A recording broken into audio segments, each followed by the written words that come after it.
Գյուրջան Կասկադ, հասանելի բնակարաններ 65 ամիս մարման ժամկետով։ Քննարկում ենք հարց համար 53-ը բուսաբուծության աջակցության 2026 թվականի ծրագիրը հաստատելու մասին հարցը զեկուցող էկոնոմիկայի նախարար Գևորգ Պապոյան։ Շնորհակալություն, մեծարգո վարչապետ, հարգելի գործընկերներ, բուսաբուծության աջակցության 26 թվականի ծրագրով նախատեսվում է փոխհատուցել մինչև 100 հեկտար մակերեսով հացահատիկային, մասնավորապես գարնանացան ցորեն, գարի, եգիպտացորեն, վարսակ, հաճար, հատիկանդեղեն, ոլոր, լոբի, ոսպ, սիսեռ եւ կերային մշակաբույսերի առվույթ կորնգան մշակության 1 հեկտարի հաշվով կատարվող հիմնական աշխատանքների վարձանք, բերքահավաք եւ սերմի արժեքի համար նախատեսված ծախսերի 50%-ը։ Փոխհատուցումը կտրամադրվի հետևյալ սահմանաչափերով՝ գարնանացան հացահատիկային մշակաբույսերի մշակության յուրաքանչյուր 1 հեկտարի մակերեսով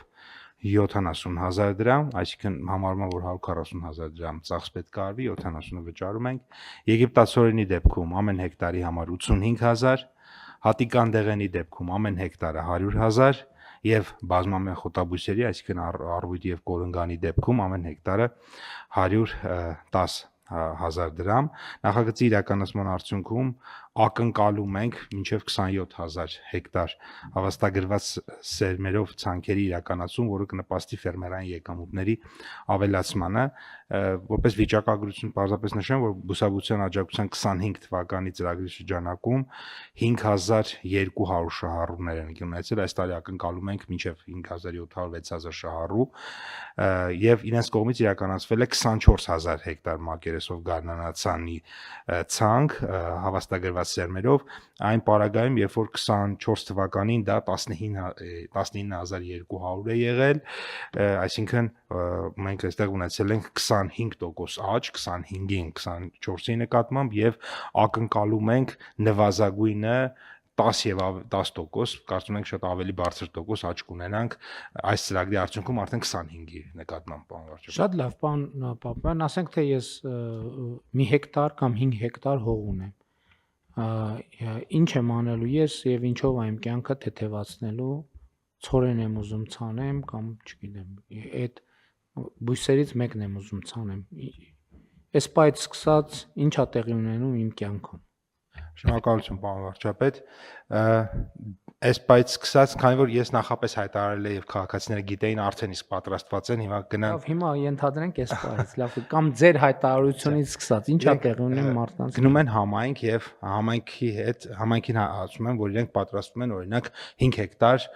տարածքի վրա ցանեն ցորեն, օրինակ հավաստագրված սերմով եւ կնքում են համայնքի հետ պայմանագիր, այնուհետեւ գնում են ձեռք են բերում հավաստագրված ցորենը, դա փաստաթղթավորված process է,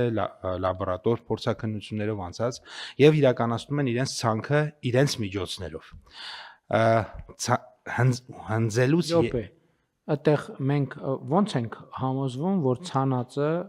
այդ ցանած անձը առելա հավաստագրված սերմ։ Եթե ասեք, որ վճարում պետք է անկանխիկ անի, ես կհասկանամ։ Եթե տենց չի, ո՞նց ենք։ Կան կոնկրետ կազմակերպություններ, որոնք որ վաճառում են այդ ուրեմն ցորենը եւ այսինքն իրենք ունեն իրենց մոտ այդ ցորենը եւ դա փաստաթղթավորված է այդ վաճառքը տեղի ունենում, այսինքն հավաստագրված սերմերը կամ ներմուծում են։ Ինքը իրանք ասում են, նախ մենք տեսնում ենք, որ իրանք ներմուծել են բավարար քանակով սերմ եւ իրանք թափանցիկ վաճառքը ցույց են տալիս, բայց նաեւ իրանք մոտ ֆիքսվում է թե իրանք ում վաճառեցին եւ այդ սերմը որտեղ պետքա ցանվի։ Այո, եւ լաբորատոր փորձաքննություններ։ Այդ բարձա լաբորատորը հասկացա։ Այսինքն հետագծելիությունը ապահովում է։ Շատ լավ։ Այո։ Շատ լավ, սերմը ձեռք բերեցինք, մեր իմ միջոցների հաշվին ես սերմ ձեռք բերեցի, պայմանագիրը ունեմ, գնում եմ ցանում եմ։ Ցանում են, ցանելուց հետո հնձից 2 ամիս առաջ համայնքային հանձնաժողովները գնում են եւ իրականացնում են համատարած մոնիտորինգ, այսինքն ինքը ասել է, որ այստեղ 5 հեկտար։ Գնում տեսնում են 5 հեկտարի վրա ցորեն ծլել է, թե չի ծլել, որից հետո դրան հաջորդում է ընտրանքային մոնիտորինգը, որտեղ 20%-ը, այսինքն համայնքը ունի օրինակ 1000 հեկտար, ինքը գնացել է 1000-ը արել է։ Այդ 1200 հեկտարը ընտրանքային մարզպետարան նախարարություն հանձնաժողովը գնում է պատահական ստուգումներ է նորից իրականացնում եւ եթե այստեղ է 1000 ներողություն, այստեղ է, որ մեզ պետք կլներ A Արբանյակ, երկրորդ A B արհեստական ինտելեկտ եւ G գեոպորտալի վրա նկարագրված հողերը եւ նրանց նշանակությունները, որովհետեւ ոչ մի հանձնաժողովի կարիք այդ տեխնոլոգիաների դեպքում չէր լինի, որովհետեւ այդ իմ ասած բանը ունենալով մենք կարող ենք հասկի մակարդակով իմանալ այդ հասկի մեջ քանի հատ հատիկ կա։ Նու կարող է մի քիչ չափազանցնում եմ, բայց սկզբունքորեն համեն դեպս ծորենա թե ինչա, նույնիսկ բանով օրթոֆոտոյով էլ է, չէ, հնարավոր լինում պարզել դա ինչ բան է մշակաբույս է այդ տարածքում եւ ինչ վիճակում է։ Շնորհակալություն, կան այնպիսի ծրագրեր, որոնք օդային լուսանկարի բենդերի վրա, այսինքն այդ լույսի սպեկտրների հիման վրա կարողանում են բուսածածկի վերլուծություն իրականացնել, պարոն վարչապետ։ Դրանք մենք հիմնականում այսօր օգտագործում ենք 4 բենդի նկարներ, ինֆրարեդ եւ red green blue սպեկտրներ, բայց ամեն դեպքում այդ հնարավորությունները այսօր ստեղծված են եւ եթե մենք դրան նաեւ այսօր էլ կարող ենք անել, եթե նկարները լինեն, այսօր էլ կարող ենք նկարներ, հա դե նկարի համար սարքա։ Իսկ մնացած տեսանկյունից էլ եթե նայենք, համապատասխանաբար եթե ինտեգրվի այս ամեն ինչի նաեւ ջրօգտագործման պայմանագիրը, ոռոգման ջրի պայմանագիրը եւ դա էլ այստեղ խնդրեմն է նա, որ հիմնականում այդ հացահատիկը եւ այլն նախընտրում են հասկանալիորեն ցանել չոռոգվող։ Դեմային հողերն էլ մեզ մոտ ինձ թվում է հստակ կարելի է գոտևորել, թե որ տարածքներն են, որոնք ոռոգման հնարավորությունով չեն այդ բուսատեսակների աճը ապահովում, այսինքն հնարավոր է ձեր նկարագրած տրամաբանության մեջ մոնիտորինգը։ Լավ, բայց դա վաղվա մասին է, այսօրվա մասին, պարոն Պապոյան, շարունակեք նկարագրությունը։ Եվ այսինքն հիմա միջև այդ պահը ձեր նշած մենք գումար չենք տալիս մարդկանց։ Այնուհետև այդ 2 ամիս առաջ մոնիտորինգը եղավ եւ մոնիտորինգով հաստատում կամ չի հաստատվում, որովհետեւ կան դեպքեր, երբ որ մարդը պայմանագիր կնքում է, բայց ցանկ չի անում։ Ուրեմն մոնիտորինգը համատարած արվում է, համատարածի վրա գրած 20% ստուգում, որից հետո անցավ 2 ամիս, քաղեց ինքը ծորենը, արդեն դրանից հետո համայնքները փաստաթղթերի փաթեթը հավաքում են, ուղարկում են նախարարություն, մենք ստուգումներ ենք իրականացնում, ստուգումների հիման վրա համայնքներին վճարում ենք իրենց ամբողջ փողը, համայնքներն էլ արդեն փոխանցում են գումարը քաղաքացիներին եւ լրացուցիչ 3% ենք վճարում համայնքներին իրենց աշխատանքի համար, մասնավորապես այդ մոնիտորինգի իրականացման համար։ Շատ լավ։ Ամեն դեպս գոնե կարող եմ մարզային այցերից ասել, որ գյուղացիները բավականին լավ են վերաբերվում այս ծրագրին։ Իհարկե մենք պետք է մտածենք հետագայում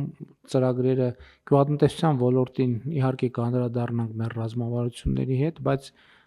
ռազմավարությունների հետ եւ մեջ, բայց այս ծրագիրը համեն դեպս վատը չի, որովհետեւ որակյալ սերմից անելու կուլտուրա է նաեւ ձևավորում։ Համեց Շնորհակալություն, հենց դրա մասին եմ ուզում խոսել, պարոն վարչապետ, մենք կենտրոնանում ենք ինտենսիվ գյուղատնտեսության վրա, սա չեմ կարող ասել, որ ամբողջությամբ ինտենսիվ է, բայց կիսաինտենսիվ է եւ տրանսֆորմացիոն ինչ որ այո, միայն այն հանգամանքը, որ ինքը արդեն սերմը լավորակ է, արդեն ավանդականից տարբերվելու է եւ առաջիկայում մենք դες կներկայացնենք Միացյալ Նահանգների գյուղ դեպարտամենտի կատարած հետազոտությունը, արդեն պատրաստ է տվել են մեզ, որը ցորենի արտադրության արժեշղթայում ինտենսիվացման մասին է, այսինքն ինչպես ոռոգել, ինչ սերմեր, երբ ցանել, ինչպես բուժել եւ այլն, այստեղ մենք բավականին բացեր ունենք եւ ակնկալվում է, որ էականորեն կարող ենք մեր ինքնաբավությունը անգամ ներկա ցանկի մակարդակում բարձրացնել, եթե այդպես մշակենք։ Շատ լավ։ Կան այլ դիտարկումներ հարգելի գործընկեր։ Շնորհակալություն, մեծարգո վարչապետ, թերևս լավ առիթ է հիշել եւ հիշեցնել մեր կազմակերպությունների, որոնք գործում են գյուղատնտեսության ոլորտում, որ ազգային ժողովի անցյալ նստաշրջանում կարևոր օրենսդրական փոփոխություն կատարվեց այն մասին, որ եւ գյուղատնտեսության եւ տնտեսության մնացյալ ոլորտներում կառավարության աջակցությամբ իրականացվող ֆինանսական ծրագրերի շրջանակներում տրամադրվող գումարները որևէ հարկային հետևանք չառաջացնեն ստացողի մոտ։ Մինչ այդ գործող կարգավորումն այնպիսին էր, որ կլինեին դեպքեր, երբ տրամադրված աջակցության գումարից որոշակի մաս հարկի տեսքով պետք է վերադարձվեր պետությանը, եւ մենք այս գործընթացը վերաձևել ենք այնպես, որպեսզի հատկացված գումարը ամբողջությամբ ծառայի իր նպատակին եւ որևէ հարկային հետևանք չառաջացնի, եւ հաշվի առնելով, որ հատկապես գյուղատնտեսության ոլորտում կառավարությունը այս քաղաքականությունը ակտիվորեն իրացրել է դեռևս 2021 թվականից սկսած, մենք նաեւ ազգային ժողովին խնդրել ենք հետադարձությամբ ընդունել այս օրենսդրական փոփոխությունը, որպեսզի հատկացված գումարներն ամբողջ ծավալով ծառայեն իրենց նպատակին։ Թեև ծրագրի նկարագրությունը առավելապես այն մասներ, որ շահառուները տնային տնտեսություններն են, բայց մենք ունենք բազմաթիվ ծրագրեր, որոնց շահառուները կազմակերպված ձեռնարկատերերն են, կազմակերպություններ, անհատ ձեռնարկատերեր։ Այս ծրագիրը վերաբերում է նաև իրավաբանական անձանց։ Այսինքն գյուղատնտեսական ՍՊ-ը, որը գյուղատնտեսություն ցանկ արեց, Սահմանափակում չկա, բոլորը կարող են։ եւ այս դեպքում այդ գումարից փաստորեն հարկային որևէ, բայց դա ենթադրում եմ չի վերաբերվում սերմի ներմուծողներին եւ վաճառողներին։ Պարոն վարչապետ, մենք նկարագրությունը ընդհանուր ենք ձևակերպել, ընդ որում չսահմանափակվելով գյուղատնտեսության ոլորտով, եւ նկարագրությունն այն մասին է, որ կառավարության ֆինանսական աջակցության բոլոր ծրագրերի շրջանակներում տրամադրված գումարները, եթե կլինի օրինակ մի ծրագիր, որի շահառուն կլինի ներմուծողը, հիմնականում արտադրողներն են մեր շահառուները իրական հատվածում գործող, ապա կարգավորումը այսպես կոչված ունիվերսալ է բոլոր հնարավոր դեպքերի համար։ Այդ շատ կարևոր դիտարկում էր, պարոն Պողոսյան, բայց ես կարծում եմ, որ ստեղ էլ մենք լուսաբանման խնդիր ունենք, որպեսզի մարդիկ իմանան, չնայած դե հիմա հարկային բաները, process-ները ինքնաշխատ են շատ դեպքերում աշխատում, թե չէ։ Այսինքն հարկեր վճարելու process-ում են իմանում, բայց լավ կլինի, որ նախապես էլ իմանան, որովհետև էական դա որոշումների կայացման վրա էլ կազդի, պարոն Պապայան, որ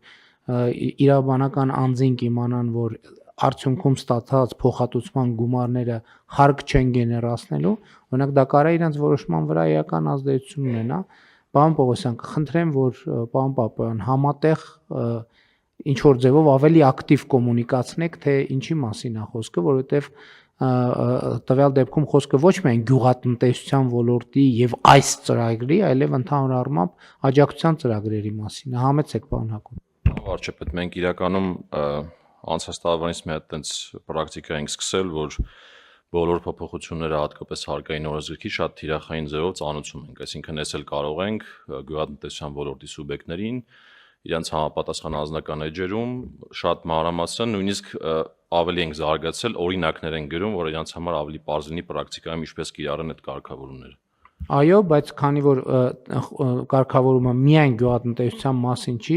կխնդրեմ, որ Ֆիննախի եւ էկոնոմիկայի նախարարության մեր գործընկերների հետ համատեղ գտնենք ձևը ակտիվ կոմունիկացիան, այսինքն իրազեկվածության մակարդակը ապահովելու։ Կան այլ դիտարկումներ, հարգելի գործընկերներ, չկան, ըստ այդմ դրվում է քվեարկության հարց, ովքեր են դեմ որոշման ընդունմանը, դեմ չկա, որոշումն ընդունված է, հարգելի գործընկերներ, մեր նիստի օրակարգ սպառված է, նիստը ավարտված, շնորհակալություն։